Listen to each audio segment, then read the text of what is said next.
Magandang araw mga kagabay. Ngayon po December 23, 2024 at patuloy po tayo nagninilay sa salitang Christmas ngayong ikapitong araw na ng ating pagsisimbang gabi. Kahapon po, sinabi natin na yung letter M sa word na Christmas is about to minimize.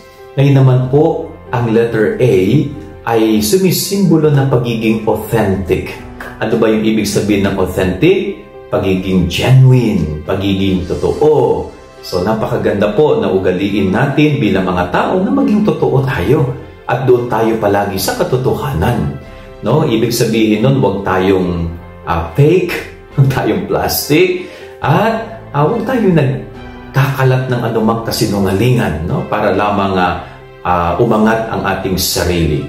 So doon tayo palagi sa totoo, no? Huwag doon sa sinungaling at kasinungalingan.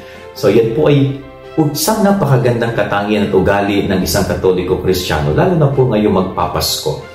Ang Panginoong Jesus, ang Mesiyas na darating, ay Diyos ng katotohanan. He is the truth. Ibig sabihin, kung tayo ay naniniwala talaga sa Kanya bilang katotohanan, tayo rin dapat ay tagapagdala ng katotohanan at hindi ng kasinungalingan. Yan ang ating gabay araw ngayong maghapon. God bless po sa inyong lahat. Pagpalain kayo ng Panginoon.